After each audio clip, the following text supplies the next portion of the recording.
ya kwamba no matter what there is hope in your life. Bwana asifiwe. Amen. Yapo matumaini katika maisha yako. Tusome katika kitabu cha 1 Kings chapter 3 verse 16. 1 Kings chapter 3 verse 16.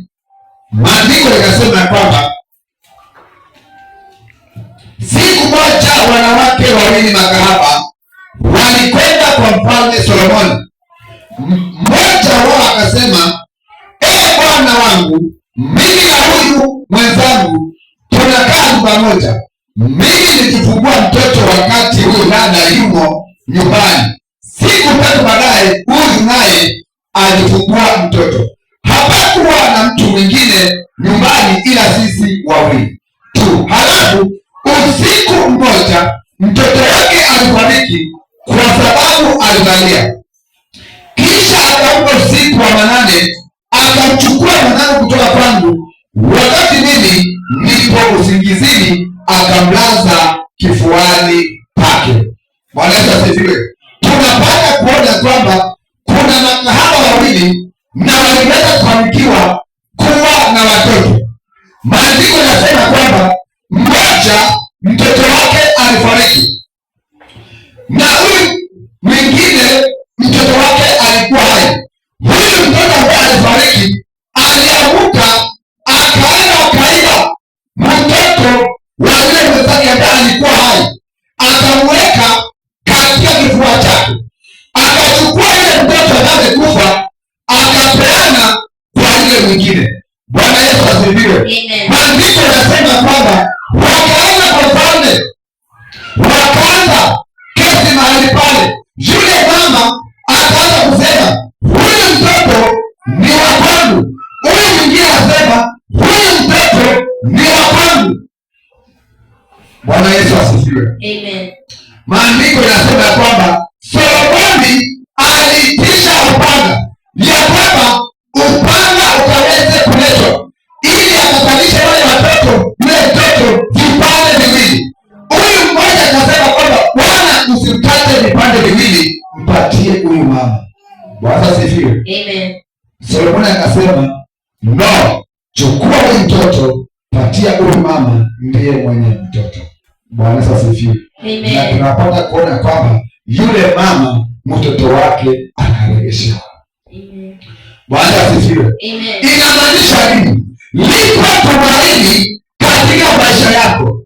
Haijalishi ni kitu gani umepoteza katika maisha yako, ni kitu gani ambacho umeibiwa katika ndoa yako, ni kitu gani ambacho umeibiwa katika kazi yako. Lipo tumaini ya Bwana kurejesha chochote kile ambacho kimeibiwa na adui na wachawi na waganga. Lipo tumaini, kile ulipoteza kukarejeshewa.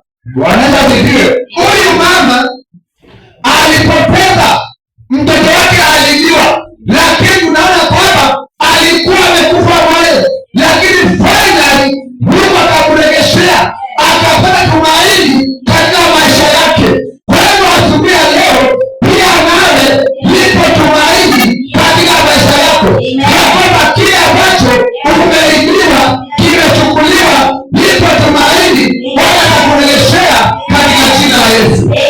Bwana Yesu asifiwe. Lipo tumaini katika maisha yako. Maisha yako yanabadilika, maisha yako yanabadilika. Lipo tumaini kwa hiyo kazi, lipo tumaini kwa hiyo ndoa, lipo tumaini kwa hiyo madhabahu, na kwamba yanaweza panuka, yanaweza inuliwa matajiri mahali hapo, unaweza kuwa na kiburi, unaweza kununua hii shamba. Bwana asifiwe. Lipo tumaini.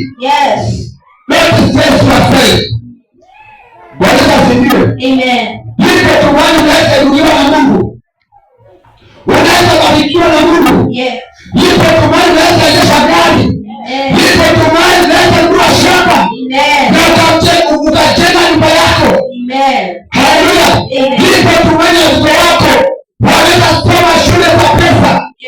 Bwana asifiwe. Unaweza enda kwa nyumba nzuri. Lipo tumaini.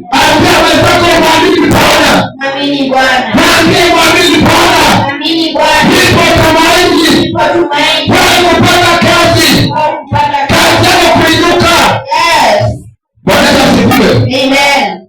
Mwambie nipo tumaini. Nipo tumaini. Katika maisha yako. Katika maisha yako.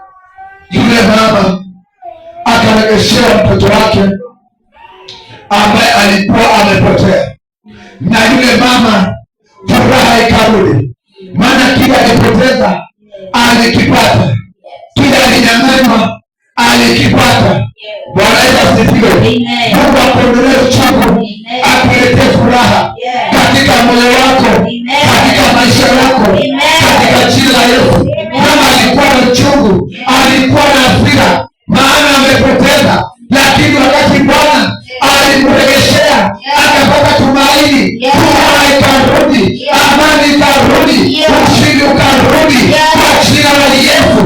Pia nawe kwa maisha yako Bwana akutembelee, Bwana akuregeshee kile ambacho kimeibiwa na kile kimechukuliwa, upate furaha, upate amani, upate testimoni katika maisha yako, katika ndoa yako, katika kazi yako, katika jina la Yesu.